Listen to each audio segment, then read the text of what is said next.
This episode is brought to you by Progressive Insurance. Do you ever think about switching insurance companies to see if you could save some cash? Progressive makes it easy. Just drop in some details about yourself and see if you're eligible to save money when you bundle your home and auto policies. The process only takes minutes, and it could mean hundreds more in your pocket. Visit Progressive.com after this episode to see if you could save. Progressive Casualty Insurance Company and Affiliates. Potential savings will vary. Not available in all states. Morning decisions. How about a creamy mocha frappuccino drink? Or sweet vanilla? Smooth caramel maybe? Or a white chocolate mocha? Whichever you choose, delicious coffee awaits. Find Starbucks Frappuccino drinks wherever you buy your groceries. 30 seconds to What do you air. think about flowers for the show notes page? These are for the guests. Pam, I'm gonna need some more books for these mics. Anyone have the promo for the show notes? Is this? Wait, where's the Fiji water? Is this tap water? 15 seconds. Somebody get the cat. I can't drink tap Grab water. the cat. Can someone tell Joe's mom to stop vacuuming? It's not hard to find. Has anybody This seen Fiji. my hair gel? Artesian water. Natural. Quiet on the set. Live in 3, 2.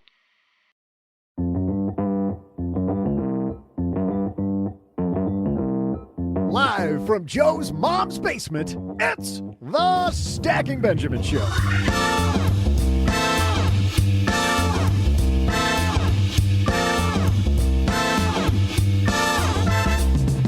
I'm Joe's mom's neighbor, Doug, and are you new with money or have a loved one who needs to learn the basics? Today, we welcome a panel talking all things money for new savers.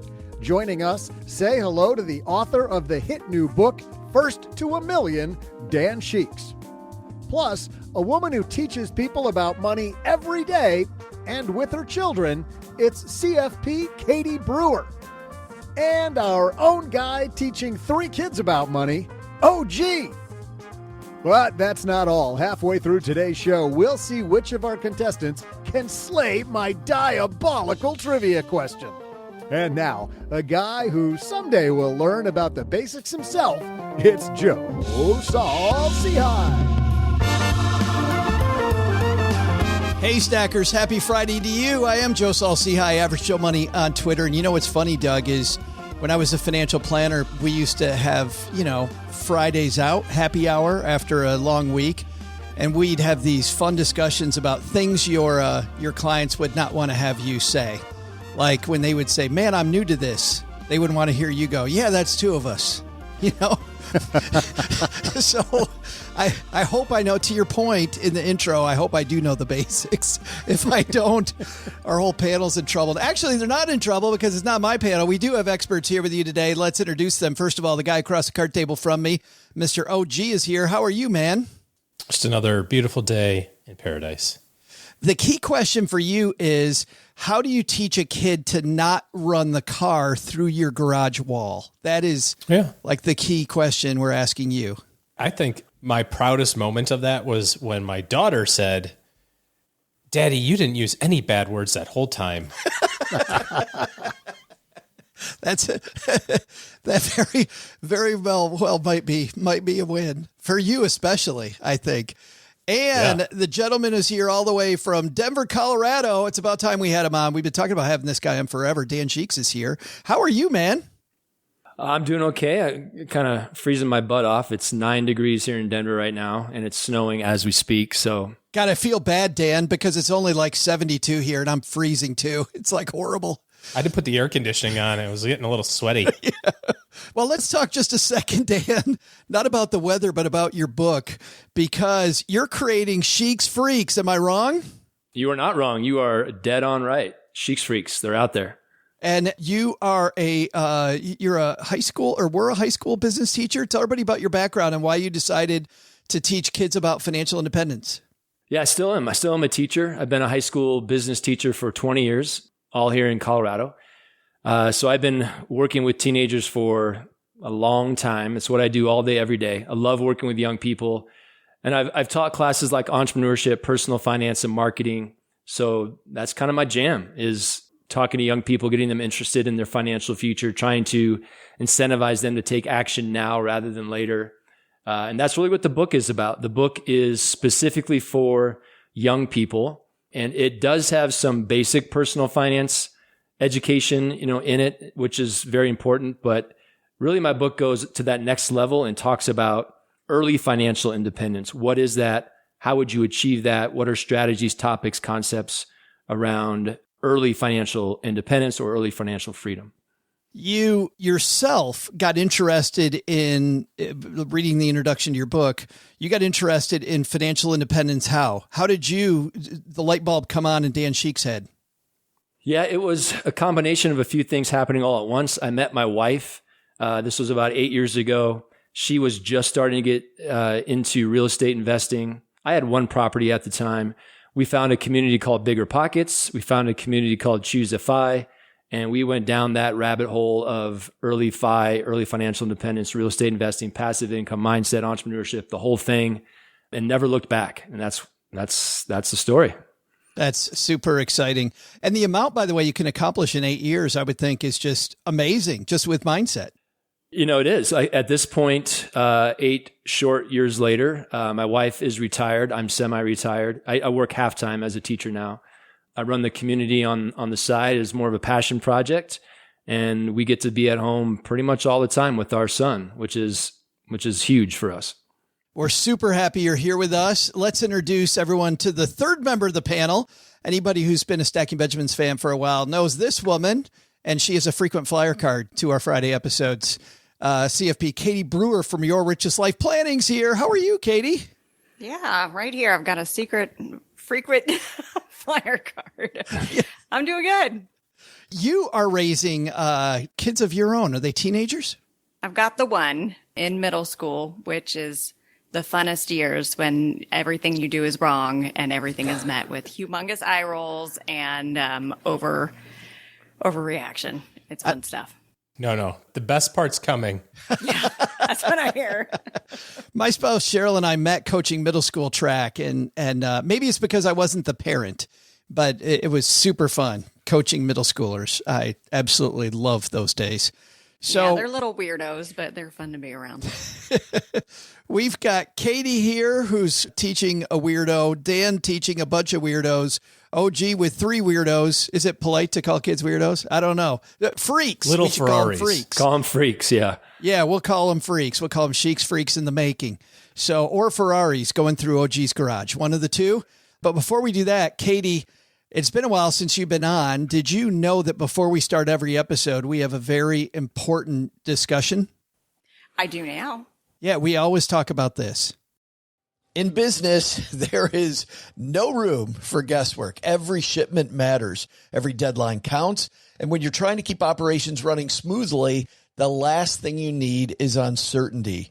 That's why reliability is at the core of USPS Ground Advantage. From the moment your package is first scanned in, it moves through a secure nationwide network, aiding in a timely and accurate delivery. You get near real-time tracking so you can keep up with your shipments. And with affordable upfront pricing, there are no hidden fees or surprise surcharges to throw off your cost sheets. It all adds up to predictable deliveries you can depend on, because knowing your logistics are handled lets you focus on everything else, your customers, your team, and the future you're building. Visit USPS.com/Ground Advantage to start shipping with confidence. USPS Ground Advantage. We mean business. I had a breakfast mentoring meeting yesterday with a young woman who was just amazing. She is graduating from college with a degree in wealth management, and she reached out hoping for some pointers. And listen, if somebody's in Texarkana and wants to go into this beautiful field of personal finance and helping people get their money together, that is incredible. But even more incredible is how she reached out, how she was trying to network. And I was having a discussion that finding the right person and avoiding the wrong person for a role, that's what can make or break an organization. And we just don't see that many qualified people. So how do you find them? Well, Indeed Sponsored Jobs is a boost whenever you need to find quality talent. If you're hiring, Indeed is all you need. You can stop struggling to get your job post even seen on other sites. You'll match with quality candidates with Indeed's Sponsored Jobs.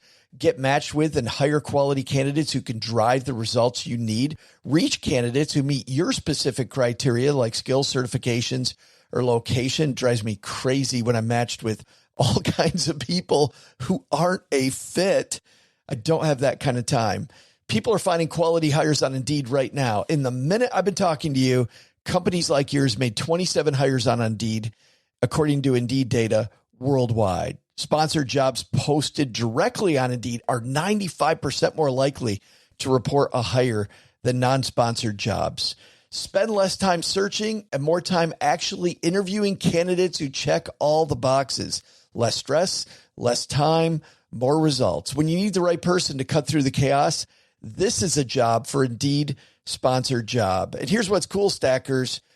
You're going to get $75 in sponsored job credit to help get your job the premium status it deserves at Indeed.com/podcast. Just go to Indeed.com/podcast right now and support Stacking Benjamins by saying you heard about Indeed right here at Stacking Benjamins. Indeed.com/podcast. Terms and conditions apply.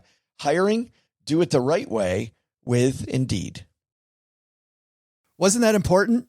That was. I'm so glad that you filled me in. Yes, absolutely. All right. Dan, Doug, OG, Katie, let's get going.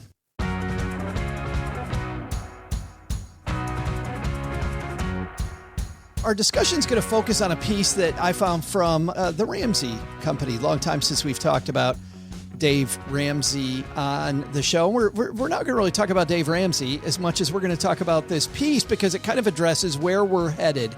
And it's Personal Finance for Teens, How to Teach Teenagers About Money. And we're going to riff off this a little bit. We'll link to it in our show notes if people want to follow along at stackingbenjamins.com. But before we even get to anything that's in the piece, Dan, I want to start with you. Wrong ways to teach teenagers about money. You talk to teenagers every day. What are some of the wrong things you see people doing when they approach teenagers about learning about money? There's a lot of things people are doing wrong. So I talk to a lot of parents as well, honestly, parents of teens.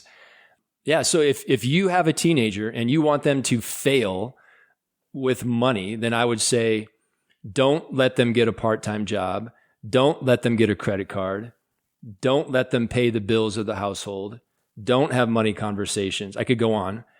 Basically, just be like a typical American family and keep money conversations off to the side, make it hush-hush, keep it secret, and don't involve your kids in what's going on. Every household is a small business. Don't include them in that. And then you will be successful at raising a financially illiterate adult. Kudos to you. Good job. Yes. I want to ask about one of those because I know some people stop the car. I've been doing this long enough, Dan, to know when you said credit card, don't let them have a credit card. There's a bunch of people listening to this like, hell no, my teenager doesn't need a credit card. Why does a teenager need a credit card? I recommend they get 3, honestly. Now, step 1 is to teach that teenager how to use a credit card responsibly. All right. So let's make sure we're on the same page. Teach them how to use a credit card responsibly, which may start with a debit card or a secured credit card. But once they are responsible with it, they know how to use it, then credit cards are an amazing tool to build credit, even at a young age, even before age 18, honestly. So I recommend to the young people I work with, I recommend they get a first credit card the day they turn 18. Roll out of bed, go to the computer, apply for credit card number 1, get credit card number 2 when you turn 19, and number 3 when you turn about 19 and a half. Use every credit card every month, pay them all off, the entire balance on time every month, and your credit score will skyrocket in a matter of a couple years. Do you like mom or dad giving kids access to their credit card to build that credit earlier before 18? Absolutely. That's the only way to do it. If they're not 18 yet, is to add them as an authorized user on a parent's credit card, which is something, it's a hack. And it's a hack that I encourage parents to do. Katie, different question for you. I know there's a lot of people listening, and they're listening because they don't feel like they're good with money yet, right? How can I be a role model for other people if I don't have my act together? What do you say to those people?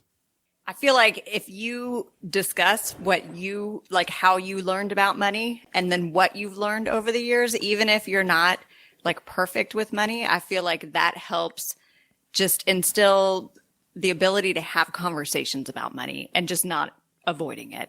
So for example, I buy way too much jewelry, like way too much. I'm frugal You and in Doug. every other area Doug of my too. life. Me and Doug, man. So I order what's called the Kidder Scott all the time.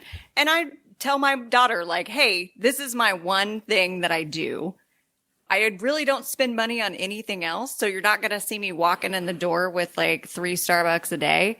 But just so you know, this is what I spend money on and I like spending money on. Do I think that's perfect? No, not really. Because if I wanted to instill being a cheap ass in her, I would never order anything for me ever. But rather than like take that and hide it and, you know, like instill shame in that, I'd say, here, look, this is the thing that I ordered. I ordered jewelry. I like it. It's used. So I saved a couple bucks.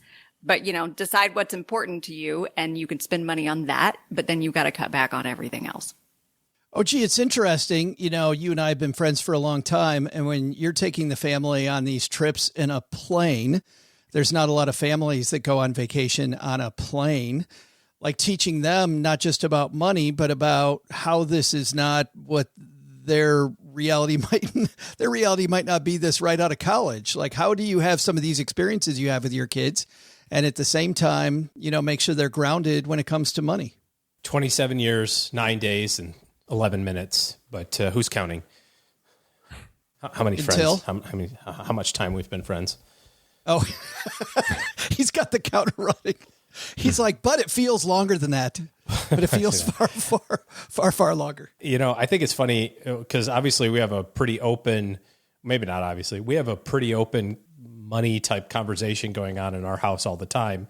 And my middle kid said to me the other day, he said, Dad, I saw on YouTube that you're not supposed to buy anything unless you can pay for it 3 times in cash. And I said, okay, yeah, I can sign off on that. That sounds like a good thing. And he goes, how did you buy the house? How did you buy the plane? Oh, how did you, you know, he kind of gave me a little bit of, a little something back. Right. And I thought that was a pretty good thing, but we have way different personalities. My daughter is 6. She doesn't quite get any of this stuff yet. She's working on it, but the boys, to Dan's point, they both are authorized users on 2 credit cards. American Express allows you to get it at 13. Apple Card lets you get it at 13. So they've got the Amex, they've got the MasterCard. It's used everywhere. They're covered. But that's largely out of need. You know, it's like the vending machines at the kids' school take a little bit of cash, but the kids don't carry wallets anymore. They carry their phones, you know? And so like to be able to Apple Pay to get a Coke or something like that, I think. But the other thing that we do is take the bill and go through it with them.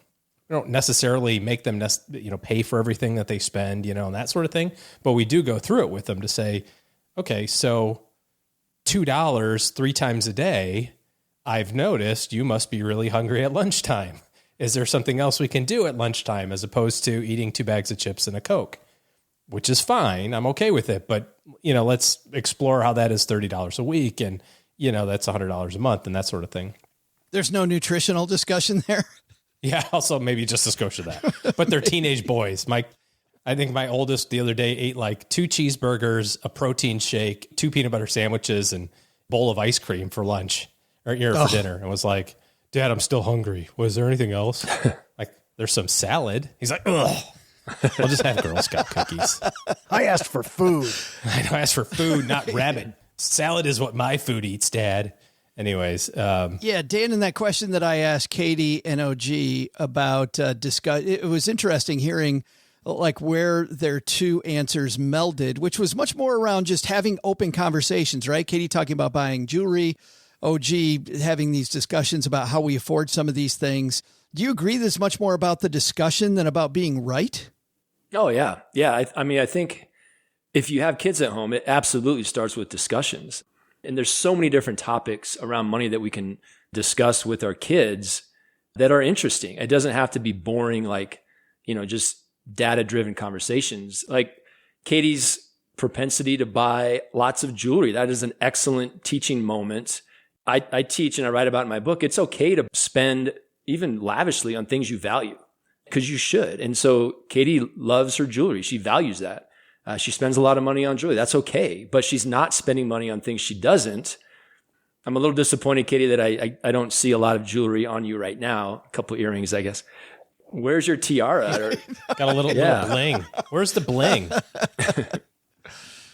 And once again, Doug's not wearing his tiara either. So, But I've got my crunk on, the front teeth. There it is. There you go. Got my grill on.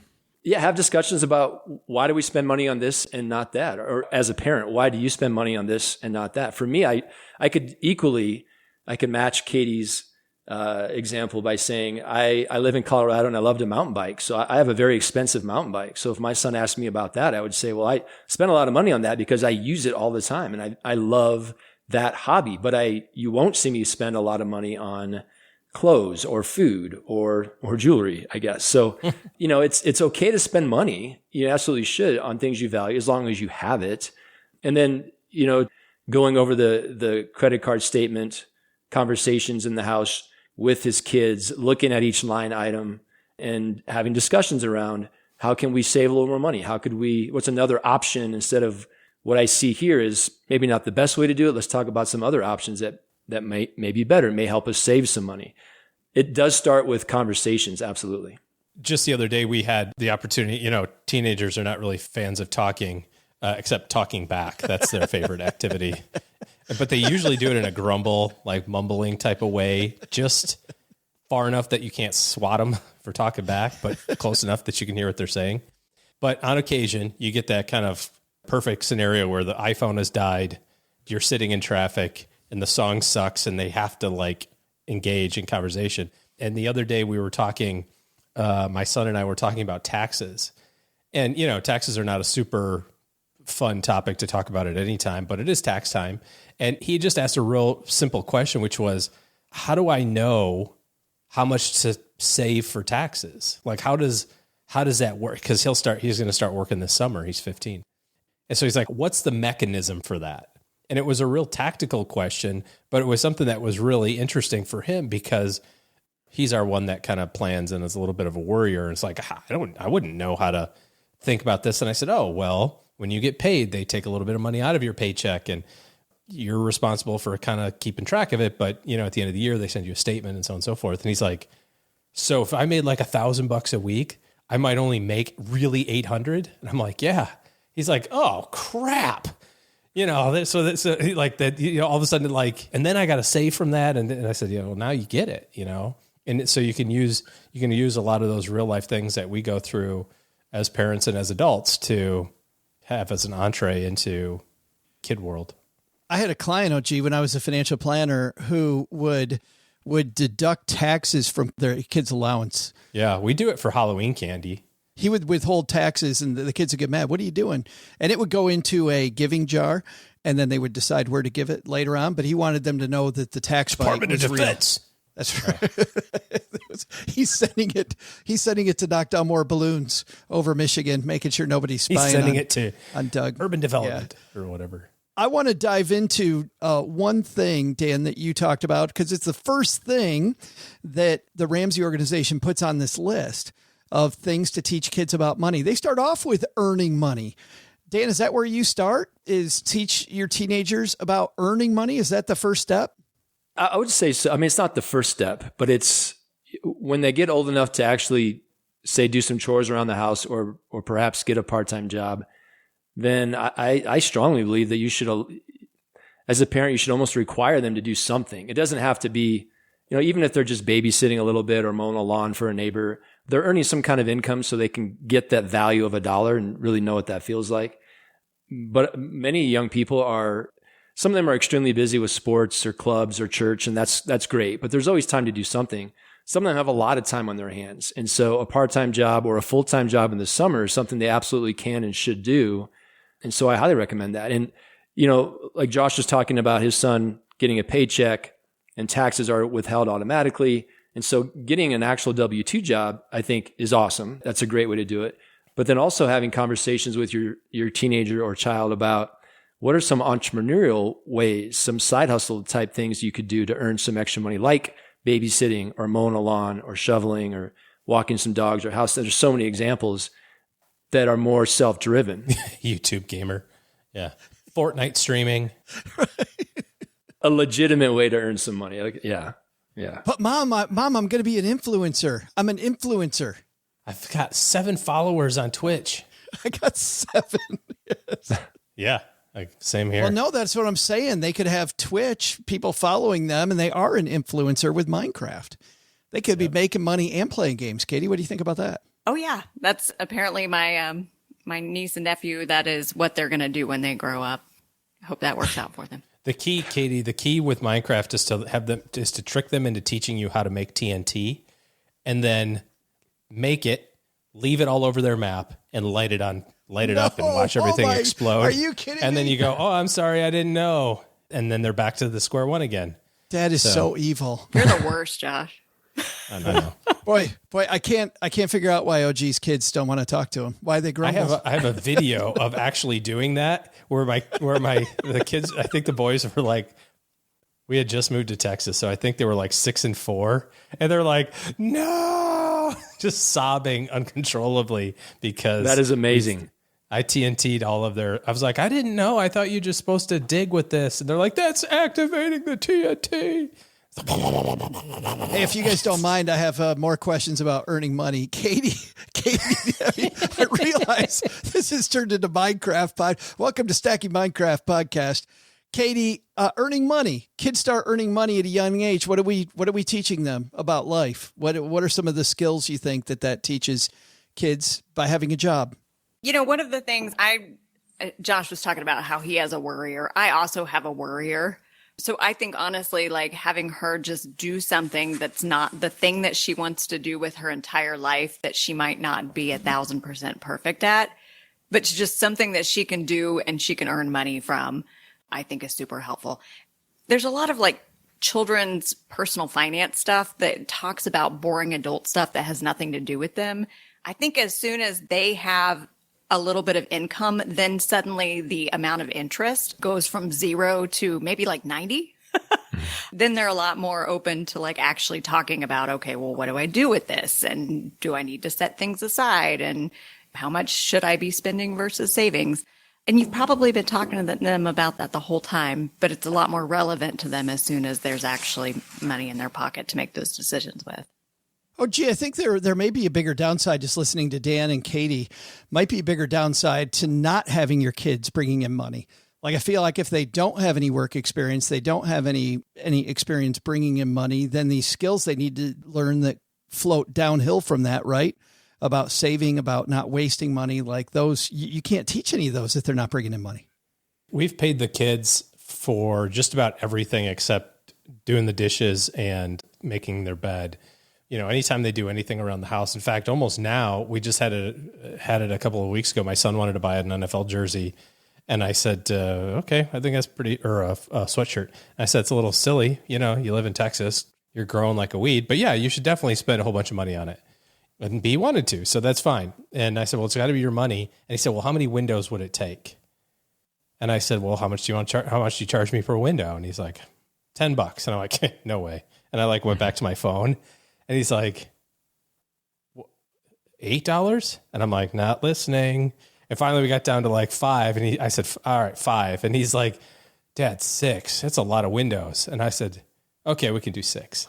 And so he sat there for half the afternoon and went through and washed the inside and out of all the windows, which was great for me. And then he turned around and sent me the link on Amazon and said, here's what I want. And I was like, boom, done, shipped it, end of conversation. And now he might realize in 6 months from now that was a lot of work for that payoff that he wore that sweatshirt 3 times and now it doesn't fit. You know, that's what I was thinking. I think it's worth it putting on your Google Calendar, OG, that like put it on your Google Calendar 6 months from now. Like, was it worth it? Yeah. I'm a bigger fan just by nature of being an entrepreneur and a high quick start and things like that. I'm much more of a ready, fire, aim type of person. So I like the idea of the kids doing stuff and finding out that it didn't work. Like, it's okay with me. And that's, some people would say, having the credit card thing is really dangerous and that sort of thing. It's like, I got a limit on it. The most they can spend is a couple $100. It's not going to ruin me, and it will totally ruin them. If I took $200 out of their savings, they've got training wheels on them, right? Yeah, I mean, like blow it up with $200.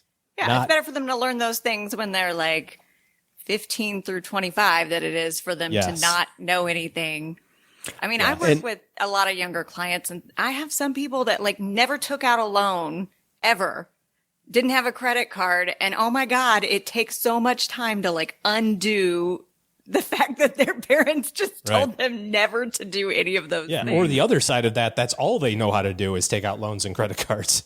And they don't know how to pay any of it back. And you're like, that's part of it too. There's no right or wrong way to do it. But I think the overarching theme I think that I hear is that the idea of just keeping it a secret's not going to do anything. You got to have space for kids and young people to explore this. I like what you're doing, Josh, and it sounds like this is what you're doing. You're allowing them to make mistakes.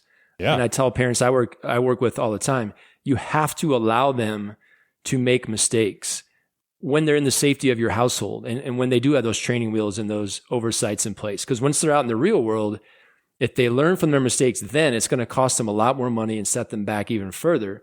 So let them make the mistakes while they're living with you, whether that's charging too much on a credit card, overdrawing a checking account, missing a payment, a due date, incurring some fees. Let them have all that, because we all know that's when you really learn your lesson, is when you have to pay the consequence. So let them do it now. Driving a car through the garage so they don't have to have that mistake later. I think that's a great place to leave the first half of this discussion. There are 3 more areas that this Ramsey piece talks about. Next is setting up bank accounts. I want to ask you guys about that, about giving, about saving and spending. Also want to talk a little bit, Dan, about the difference between just giving people the basics and if we're really helping them toward maybe this early financial independence. Is there a different way we teach them, a different mindset we teach them? But before we get to all that, at the halfway mark of every Friday show, we have this year-long competition between our 3 regular contributors, which is OG, who's here today, Len Penzo, who's not here today. So Dan, you are playing for Team Penzo on this particular episode. And Katie, you are playing for Team Paulette Perhatch today. So, Katie, we've got some good news and actually more good news for you. Would you like good news or more good news, Katie? Man, do I just automatically win this thing? Yay! The good news is that Paulette last week made her way into a 3-way tie.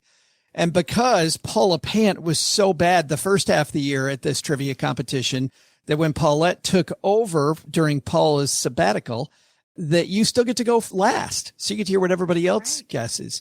And Dan, good news for you, for Team Penzo. You guys are tied for first as well at 2, but you get to go second, which means OG is our reigning champion, has to go first. So 3-way tie. Who's going to pull ahead? Well, before we know the answer to that, we got to get a question. Doug, what's today's trivia question?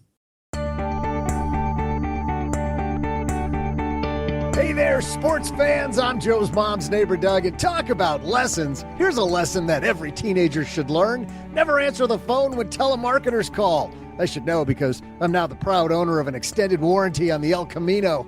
Great coverage, but man, is it expensive. Well, we're talking all things telephones today because it's the anniversary of the first phone call. Alexander Graham Bell called Thomas Watson on today's date in what year? I'll be back with the answer right after I see if my neighbor's refrigerator is running. Do you gotta be a certain age to know these telephone pranks? Dan, do any of your students do these telephone pranks anymore? No.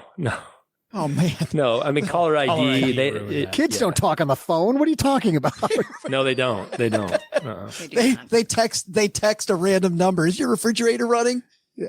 All right. Katie's going last. Dan's going second. OG. Alexander Graham Bell called Thomas Watson with that first phone call in what year? Watson, come here. I need you. Isn't that what he said? Said something. So said something like, dude, did you order the pizza?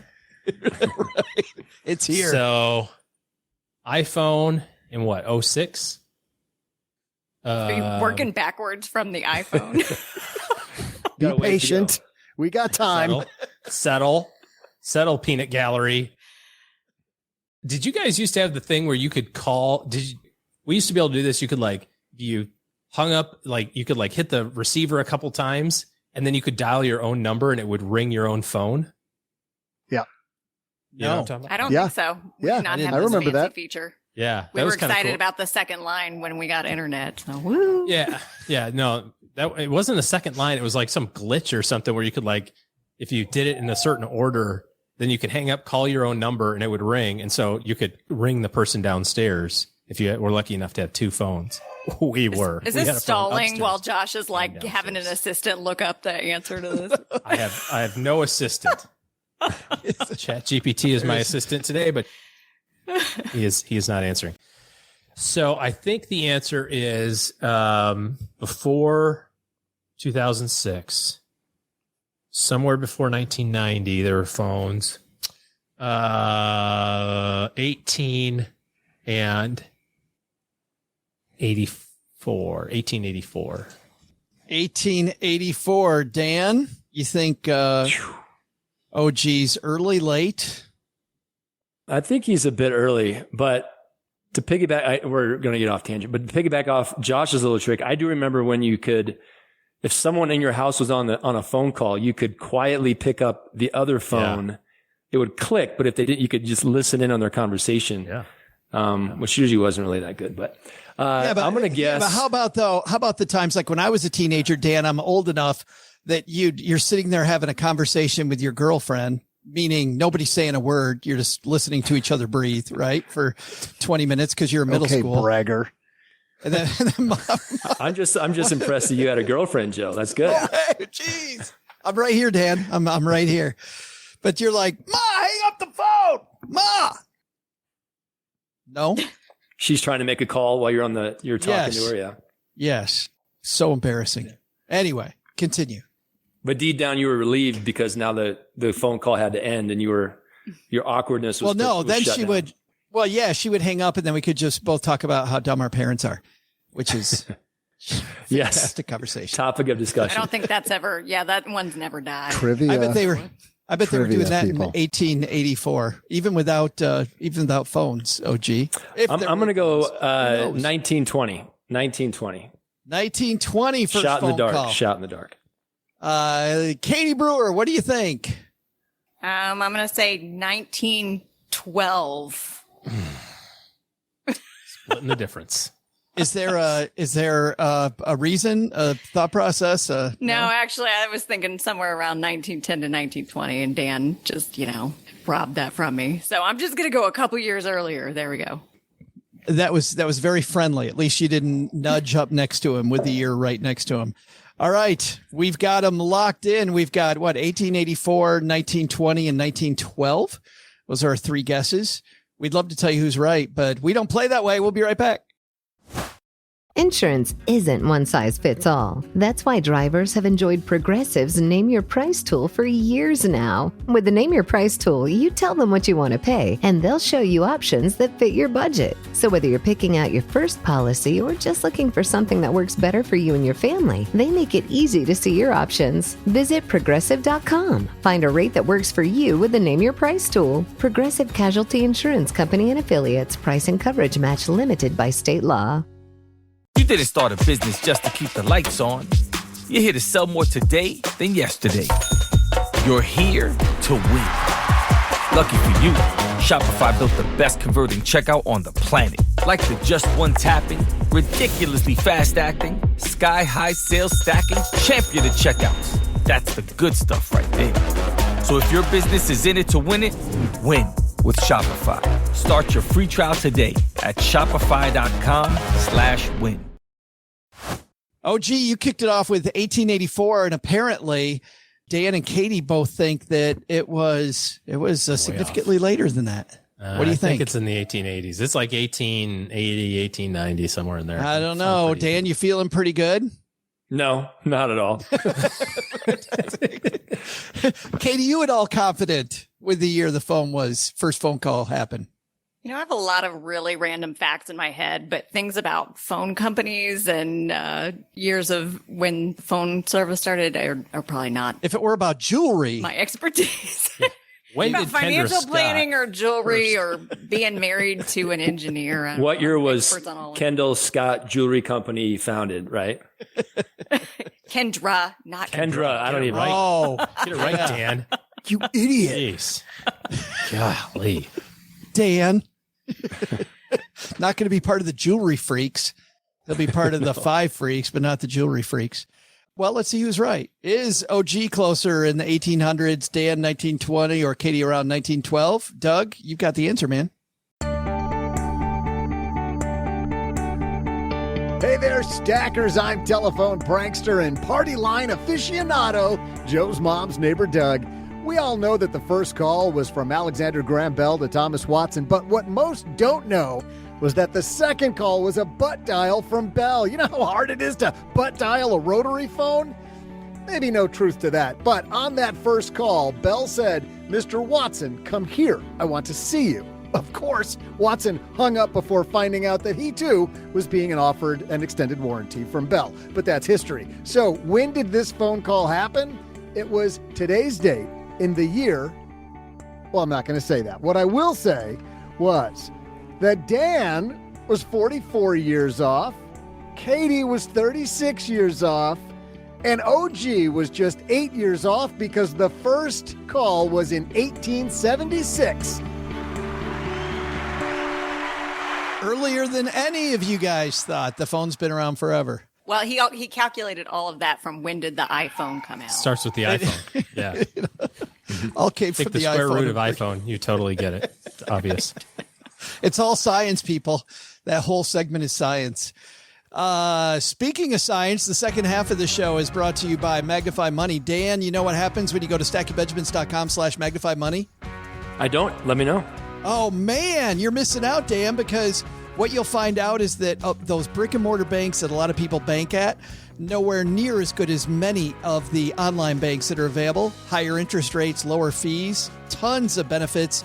They're all ranked head-to-head against each other at Magnify Money. Head to stackingbenjamins.com/Magnify Money, and you can compare, ditch, switch, and save. Interest rates going up on high-yield savings accounts. Maybe a good time to do that. All right, second half of this party. Let's start here. Setting up bank accounts, Dan, they have as number 2. They talk about it in this piece as a rite of passage, setting up a bank account. When do you think that kids should set up their first bank account? Earlier the better, honestly. Just like a credit card, a minor cannot open up a bank account by themselves, and that's a good thing. So a custodial account with a parent is the best way to do it. Go to the bank, or if it's an online bank, like you're suggesting, which I agree with, go to the website. Parent opens up the account, but adds the minor, and it is the minor's account. Only their money goes in there. I recommend, in my book, I talk to the teenagers about getting 4 bank accounts, 1 checking account, and 3 savings accounts, each with a different purpose. So yes, I'm a big fan of that piece of the article. Well, you can't leave us there. What are the 3 purposes? The savings account. So savings account number 1, emergency fund. Savings account number 2 is future investment fund. So any money that's going to go into stock market or real estate or whatever. Savings account number 3 is your fun fund.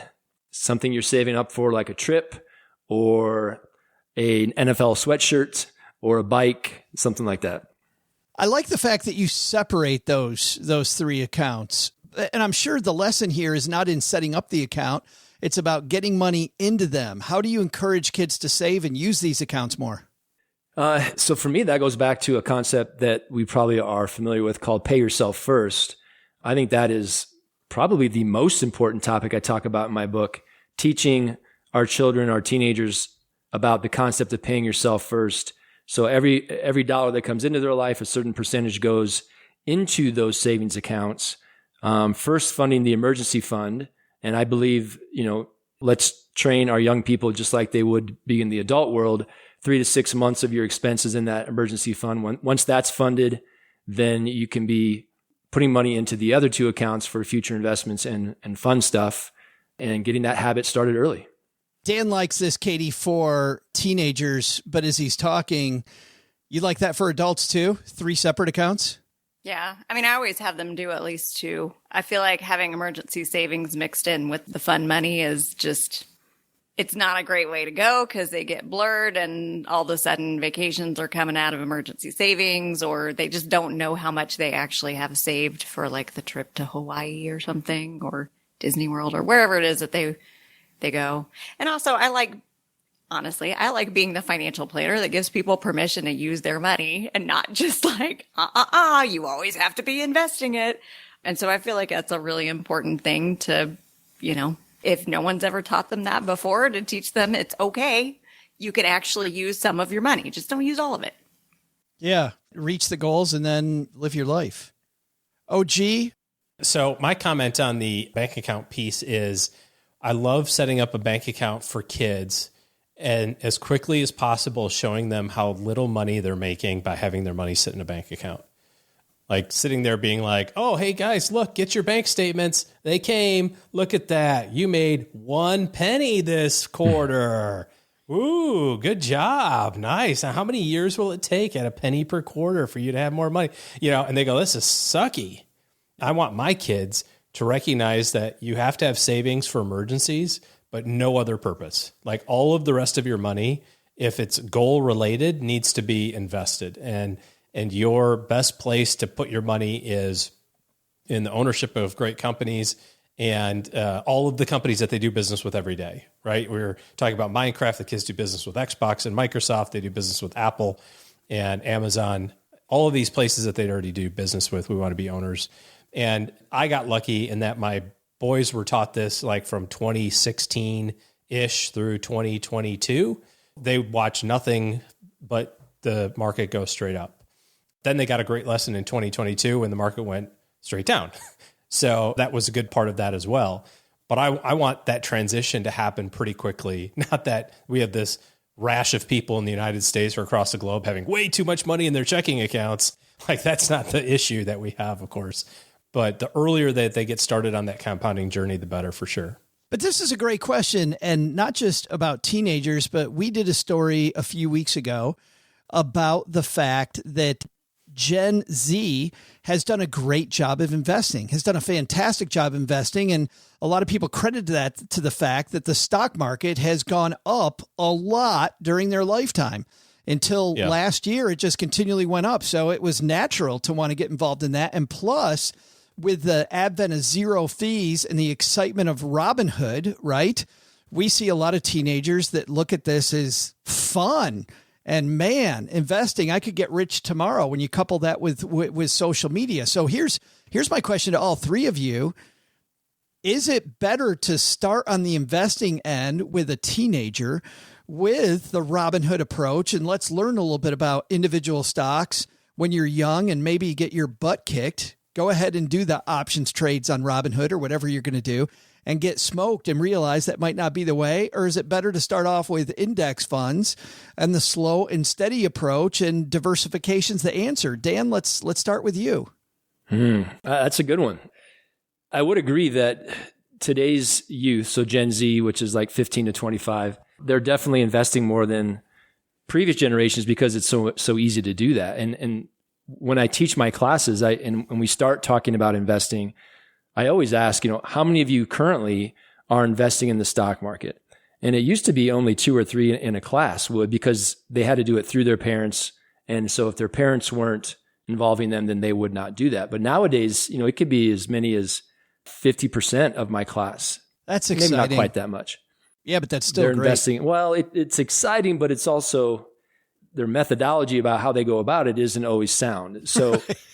What I teach in my class and what I teach in my community too is that when it comes time to invest, the stock market is a great place to invest money, but you need to do it in a smart way, which first of all, that means long-term.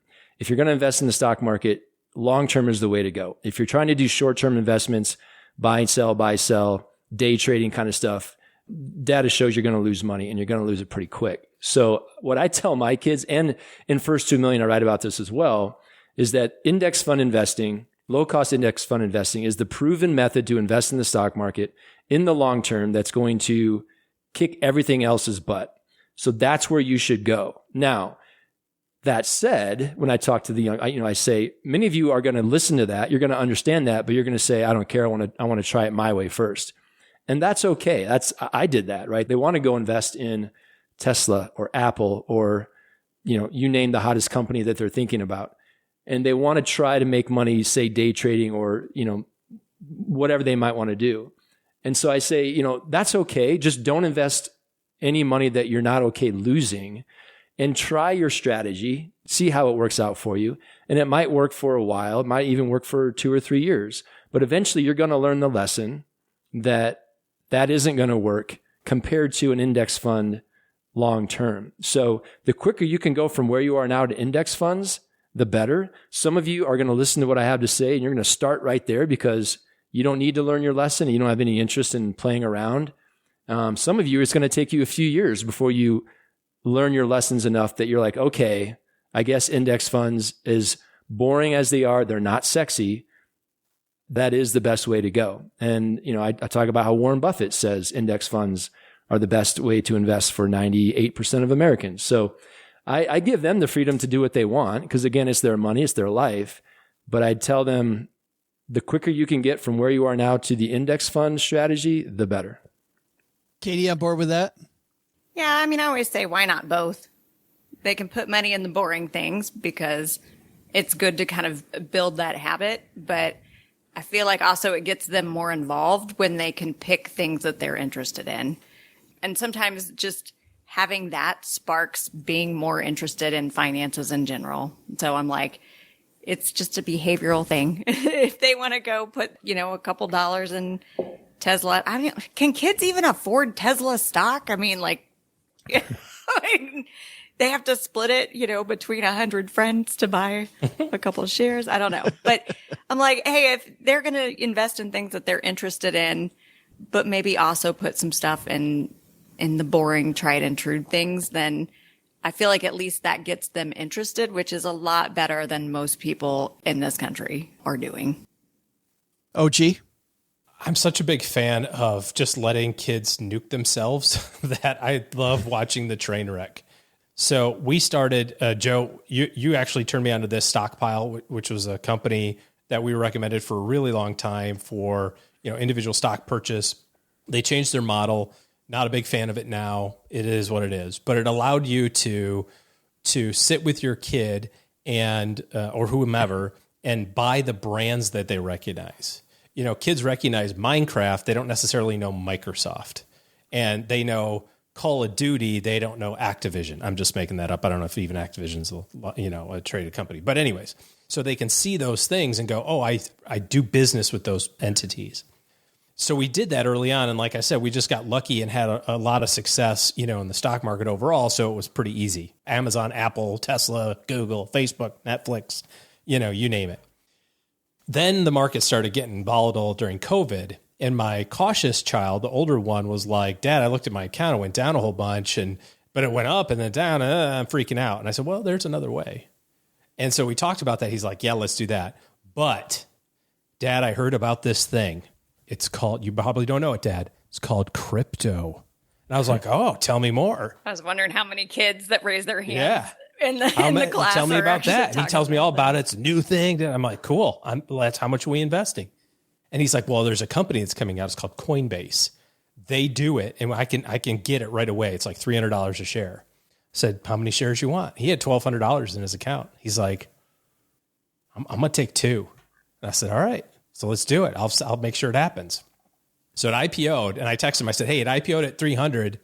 It's at 270. How much do you want? He's like, 2, as many as I can get. And of course, as we know, Coinbase has gone down. By the time it got cut in half, he's like, Uncle, I'm out.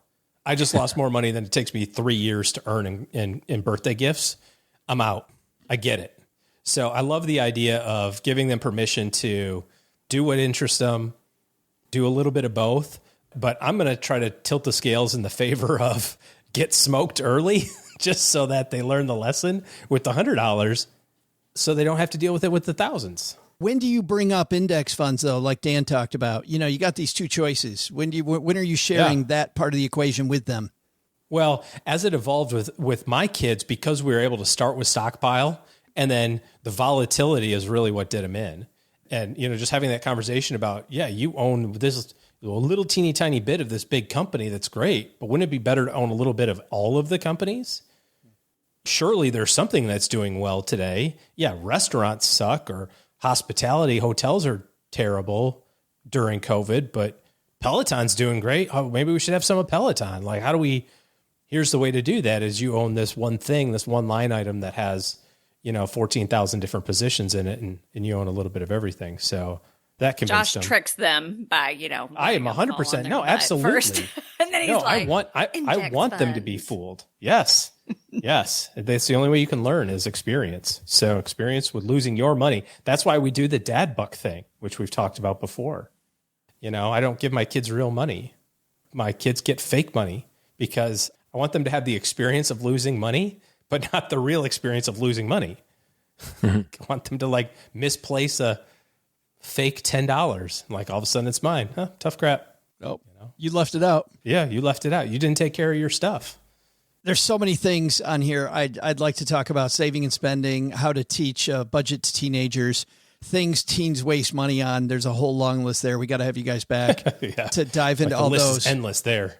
I know, right? The one thing I do want to talk about, though, this idea of giving, and just very briefly, Dan, obviously, when it comes to financial independence, I mean, especially if you want early financial independence, there's a lot of filling those coffers quickly. But where does giving fit into your plan of teaching teenagers about money? I mean, it's part of it. When we when we practice making a budget in class, giving will be a line item in the template that I email out to them. But as a teacher, I kind of stand off on that a little bit. I think giving is very much a household topic and a family orientation type thing. So I don't preach that students should be donating X amount of their money to a charity or giving it away in some way, shape, or form. I mention it, but I kind of stop there, and I leave that up to the parents and the households to make those decisions. But I think it's important. Yeah, but more of a parenting role. Yes. Yeah. Katie, at your house, where does giving fit in? I'm going to be honest. I kind of think of giving as you can give money, you can give time, you can give expertise. So there's not just one way of giving. And we talk about that frequently at my house. I've got some charitable organizations that I'm pretty passionate in. And honestly, I do give my time and my expertise and my money to those charitable organizations. And so we have discussions about that.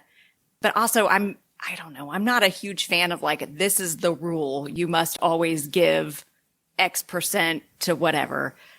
As I mentioned, I work with people usually in their 20s, 30s, and 40s. And sometimes they come in and they tell me the rule is I give X amount. And I go, okay, great. I'm not going to ask you about that again. I'm not going to bug you to reduce that. That's a non-negotiable. Category. It's a non-negotiable for them. And I respect that. But at the same time, I don't have clients come in and I say, I noticed that you don't have a giving category on there. Tisk, because for a lot of people that's different. And I feel like, I can give time. One of the organizations I like a whole lot is Junior Achievement, which didn't get mentioned in here, but they do a lot of teaching kids about money, honestly. And I love going and spending a day doing that because that's something where I can spend a whole day. There's usually 100 to 150 kids involved because it's, at a middle school or at a high school. And then I just gave of my expertise and my time. And I didn't necessarily also need to go write a check for $100. I kind of gave them their money's worth. I had a ton of fun teaching Junior Achievement. It was so fun. Such a good time. I think their curriculum is really cool. They give them debit cards. They let them play, spend. And I think it's just very, it involves the kids where they are. OG, giving for you? Yeah, I like what both Katie and Dan have said here. The family, I think, is more important to have that conversation. And Katie, not to repeat what you just said, but really the most important thing that you can give is your time, because you can make more money. You can, wait till you're dead and donate tens of millions of dollars or whatever. But that hour is worth, you can never get that hour back. And to spend that time or spend that day, in something that you care about is probably the most important thing. And frankly, from a kid's standpoint, Dan, you were talking about the kids having jobs, but they're in school or obviously they're in school, but they have sports or they have club activities or whatever. It's no, it's totally fine to be busy. And so you take that 2 hours on a Saturday.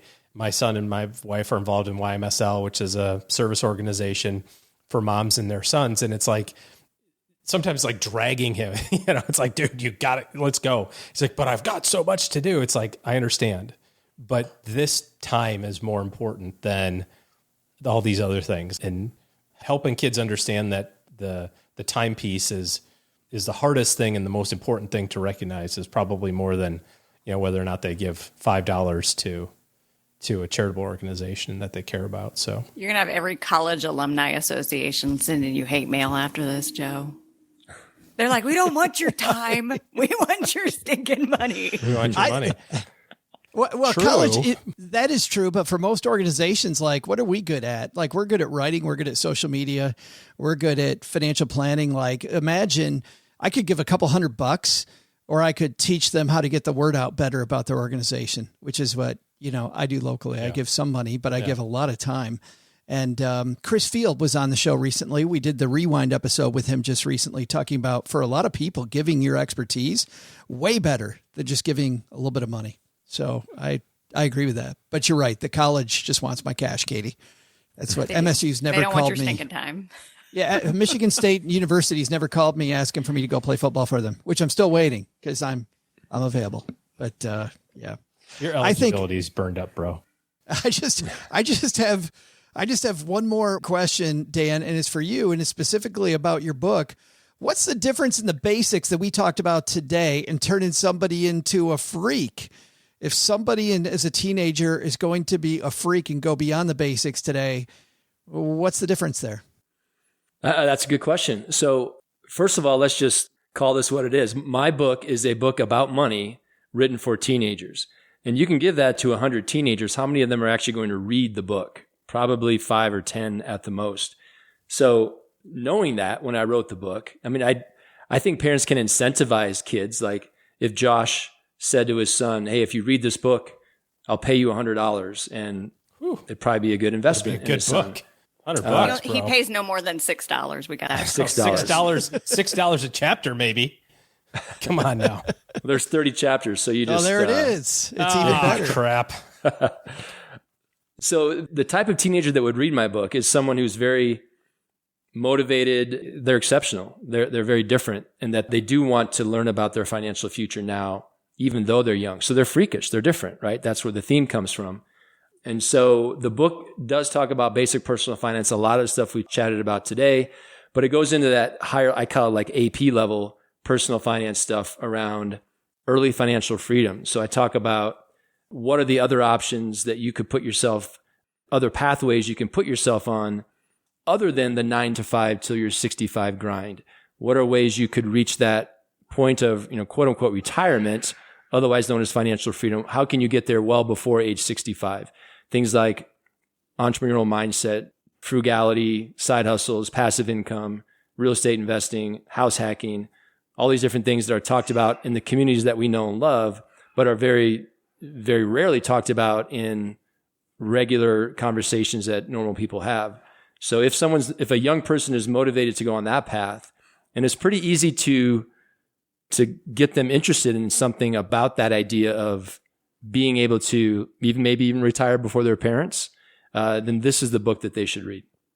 I think that's a great place to leave it. By the way, Dan, we'll link to your book on our show notes page at stackingbenjamins.com, but available everywhere, I'm assuming.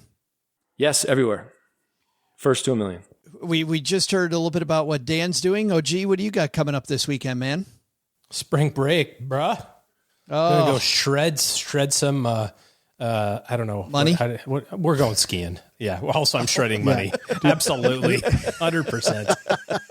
That's what, first thing that came to mind. I feel like I'm actually supervising. This is the year that I'll be supervising. I think I'm past the elasticity of my ACL. So I feel like I'll just maybe just kind of slowly meander down a hill 3 times and sip champagne at 8,000 feet. You're over 30, you're not shredding anything on the ski hill. Yeah, except my ACL, basically. Except the ACL. So I don't want to do that. I like my tendons right where they are. Katie, thanks for hanging out with us again. Great seeing you. What's going on at Your Richest Life Planning? Well, we've got the blog still going on. It's yourrichestlifeplanning.com/blog. The latest one we put out was on money personality, which I think is quite important. And it's something that I work with clients a lot just on knowing like what their kind of default way of thinking about money or dealing with money or not thinking about money and dealing with money is. And then also with couples, sometimes it's the same and sometimes it's not. And knowing about it ahead of time can help to know when greater help is needed before it blows up things like marriages. That's fabulous. And so few people want to dive into that. It always frustrates me. People are like, no, let's just talk about investing. I'm like, no. We got to get deeper than that before we start saving money. Yeah. And that's I just think it's a helpful tool for people to know about themselves. That's yourrichestplanning.com/blog. We'll link to Dan's book. We're not going to link to the YouTube footage of OG shredding his ACL. We'll leave that alone, but we will link to Katie's blog. We'll put that on show me. notes at stackybenjamins.com. Shred some cocktails at the ski bar. You can shred that, right? All right. That's going to do it for this week. Doug, you got it from here, man. What should we have learned today? Well, Joe, first, take some advice from the panel. Don't let your teenagers get a job. Don't let them establish credit. And whatever you do, do not talk about money and finances. See, I was paying attention. Second, our panel said a lot of words. I think I heard something about teaching your kids to invest early. Hey, pro tip, sure, index funds are the best way to go, but they're boring. So be sure to check the latest meme on TikTok for advice. But the big lesson? Don't try and prank call me, stackers. I'm on to the whole, we're calling to confirm your dentist appointment. You know how long it's been since I visited a dentist? You're going to have to up your game, scammers.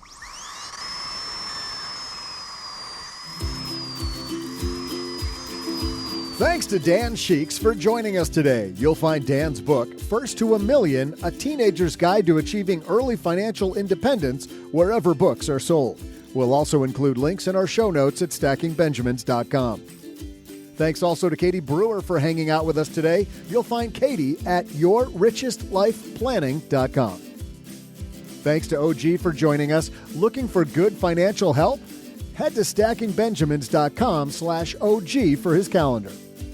This show is the property of SP Podcasts, LLC, copyright 2023, and is created by Joe Salcihai. Our producer is Karen Repine. This show is written by Joe Salcihai with help from me, Doc G from the Earn and Invest podcast, and Lacey Langford from the Military Money Show. Kevin Bailey helps us take a deeper dive into all the topics covered on each episode in our newsletter called The 201. You'll find the 411 on all things money at the 201. Just go to stackingbenjamins.com/201. Tina Eichenberg makes the video version of this show. Once we bottle up all this goodness, we ship it to our engineer, the amazing Steve Stewart. Steve helps the rest of our team sound nearly as good as I do right now. Want to chat with friends about the show later? Mom's friend Gertrude and Kate Youngkin are our social media coordinators, and Gertrude is the room mother in our Facebook group called The Basement. So say hello when you see us posting online. To join all the basement fun with other stackers, type stackingbenjamins.com/basement. I'm Joe's mom's neighbor, Doug, and we'll see you next time back here at the Stacking Benjamin Show. Not only should you not take advice from these nerds, don't take advice from people you don't know. This show is for entertainment purposes only. Before making any financial decision, speak with a real financial advisor.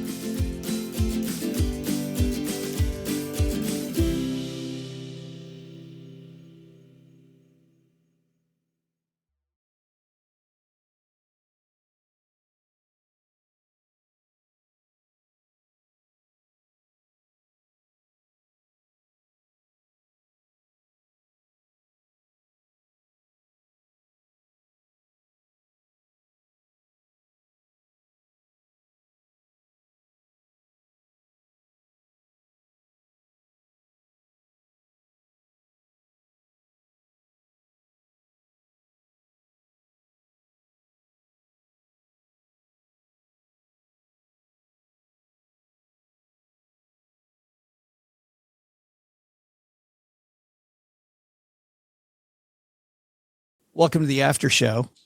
You know, we talked about kids learning the basics of money. We talked about just man, and not even really teenagers. A lot of stuff we talked about today, just anybody learning the basics, regardless of your age. It's good stuff. We also talked, Dan, you talked at the end about kids, about teenagers getting ahead, right? I love the AP analogy. That's fantastic. If you want to get AP level, financially sound with your money. I want to go the other way though, man. when I was a teenager, we would do some dumb stuff, just some hilariously dumb pranks. My favorite, we talked about how you can't do the telephone pranks we used to do when I was a kid, but my favorite one we didn't mention. Maybe you could, OG, do this one. I call up you, Dan, and I go, "Yes, is Mr. Smith there?" And then Dan, of course, you would answer, "No, there is no Mr. Smith here." "Oh, I'm very sorry," and I hang up. And then I call him back like 5 minutes later. "Yes, I'm calling for Mr. Smith." And now Dan's a little pissed, right? A little bit like, "Oh, no, I told you there's no Mr. Smith. Oh, my bad. I'm sorry." I call back 5 minutes later, "Calling for Mr. Smith.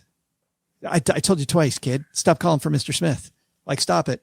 And then I grab my buddy's phone and I call back 3 minutes later and I say, "This is Mr. Smith calling. Are there any calls for me?" And we always thought that was hilarious. And the person on the other end did not think it was funny. But when you're funny. No, when you're 14 though, that was hilarious. You had to really commit to that one. I mean, oh, you had to, because I got to tell you, the third time you called, you knew you were getting it. I mean, every time we did it, you get it with both barrels. You're like, "Holy crap, kid. You've called twice already. There is no Mr. Smith here." Like, "Oh, I'm sorry. So sorry." And that those kind of pranks only worked pre-caller ID. Pre-caller ID. Yeah. Well, probably would not go now. No. Yeah. OG, I was going to say that my dumb teenage stuff. I feel like that was like a level 1. Yeah. And I'm at like level 940 based on, I have to rethink everything that I was about to say. Cause I'm like, well, that was a little docile for what I had planned to talk. Dan was talking about AP level. Let's talk about AP level stupidity, Yeah. OG. Yeah. We would go through the drinking fountains in my school that nobody used, and you'd plant ryegrass in it. And it just takes so quickly that the grass would like grow out of the drinking fountain, which was pretty fun. That was kind of a cute trick. We did like Vaseline on all the door handles. That was a little destructive. Don't do that. Oh, yeah. But our favorite thing, our senior class prank was we took one of the teacher's cars. It took an entire year to put this together. We had to get a copy of the keys from the teacher. So like everybody knew about it. One person was able to, "Hey, I'll move your car." And it was like, boom, I've got the keys. We can run them to the key shop, put that in reserve. And then we were able to take the car and move it into the common area of the school through the gymnasium in the middle of the night and take all the wheels off, hide them throughout the gym with riddles and limericks for each one. No. Yeah, it was no harm done. Everything was, it was as long as you don't get caught. Except we Grand Theft 100% Auto. got caught because I went to a private school, and in chapel, the president or whatever just started reading off senior boys' names, and he pretty much nailed like 8 of the 11. Like it was like, Mr. So, Mr. Why don't you all stay after for a little bit? We have some things to talk about. And we're like, he thinks it's us. So don't do that either, folks. But as a teacher, you know who it is. Yeah, we 100% knew. I mean, it was a full on operation. It was pretty awesome, honestly. And we did it without any damage, which I think, it wasn't destructive. That wasn't the idea. It was just to be funny. So if anybody's listening to this and they recognize that from, the mid 90s as something they might've seen, you know who you are. When Dan said, "We, as a teacher, we know who it is," I feel like he was looking right at me. I didn't appreciate that, Dan. Would you have been on team car theft, Doug, or would you have been on team rat out the car theft? I totally rat out the car theft. Absolutely. You're a ratter outer. Oh yeah. I knew it. Especially if it's you. Absolutely. If it's you. I knew it. You can't be trusted. Katie, were you an angel? I think I was always too practical to be a good prankster. Like I'm thinking through it and I'm like, you know what? Friends would say, "Let's go toilet paper so-and-so's house." And I'd be like, "Do you know how much toilet paper costs?" My grandma told me to only use like 2 squares. Squares. I think I was, I think I guess grandparents that grew up in in the Great Depression. But imagine, Katie, kids that wanted to TP houses during the pandemic. We had the toilet paper shortage. You kidding me? Man, I'd be pissed if I was a parent. I'd be like, no, you did not use that good toilet paper. Sweet toilet paper. The toilet You'd have paper people fairy out showed there up again. Harvesting toilet paper out of the Yeah, climbing the trees, getting it back. Heck yeah. This is still good. Neighbors running out there to take it down for them. I'll help you. I got it. Yeah, Dan, there's no way as a you probably can't tell yours because you might have a student listening. But I will. There you go. Mine's kind of in between you and Josh. I think one that I remember was my best friend and I. It was election season in our small little town and where we grew up. So a lot of the yard signs were everywhere for mayor or senator or whatever. They were everywhere. So we went around, drove all around our neighborhood, threw all these signs in the back of this is like in the middle of the night, like on a Saturday, threw all of them in the back, in the trunk of our car. Then drove over to one kid's house and just hammered his entire yard with like 200 of these election signs, which I think might be some kind of a state or federal offense now. That's like right up there with stealing mail. Yeah. Stealing maybe. signs, you know? And so and of course we had to drive by the house 12 times to admire our handiwork, but it was pretty impressive. Is it bad to admit, Dan, that we do that every election with friends of ours still? We still do that. Some of us never grow up, Joe. Some of us never grow up. It's so fun. But you're right. I'll drive not even 12 times. I'll drive by it maybe 14 times. Come on, Doug, bring it home. What did neighbor Doug do? The best one that I can think of that I did participate in, I wasn't the ratter outer. I was a participant because I had skills. This was early college, so just a couple of years beyond high school, what you guys are talking about. But we had one guy in the house I was living in. Wait a minute. Second year of college is just a couple of years after high school? Yeah. Did you take like 5 gap years, Joe? No. Before college? I'm just glad you spent time explaining that. You know, second year of college, which is just a couple of years after high school. Just a little bit after when you guys were being hooligans. The progression down. So we had a kid who was just barely staying in school, and he realized, oh man, I got to buckle down or I'm about to flunk out. So he spent weeks and weeks and weeks, stopped drinking, stopped partying of any kind. And he was studying, to his credit, he was studying his ass off. And he would go to the stacks, to the library and study until wee hours of the morning. And he was pretty burned out, and we knew that he had very little mental faculties left. So he thought, he's vulnerable. Let's go after him. So the guy who can't even afford a prank against him. So we'd been doing a bunch of work in the house, like fixing up the house we were living in. So we had some materials around, and I'd done some drywalling myself. So we decided we were going to make his room disappear. So he came home from the stacks one night, and he went to go into his room, and his door just disappeared. We had drywalled over his door, mudded it, taped it, painted it, hung a picture over it, put a trash can there, and we all stood and hid and just watched him, completely baffled on how. Then he went up a flight of stairs, thought he was on the wrong floor, came back down. We've got pictures of him just like gently grazing his hand over the wall, like there was a door here when I left. And I just thought that was hilarious, and nobody got hurt, and that we left the door open behind the drywall. So once we all had a good laugh about it, he crashed through like the Kool-Aid man and fell asleep at 2 a.m. That's a lot of work, man. It was a lot of work, but God, it was worth it. It was so worth it. I love that prank.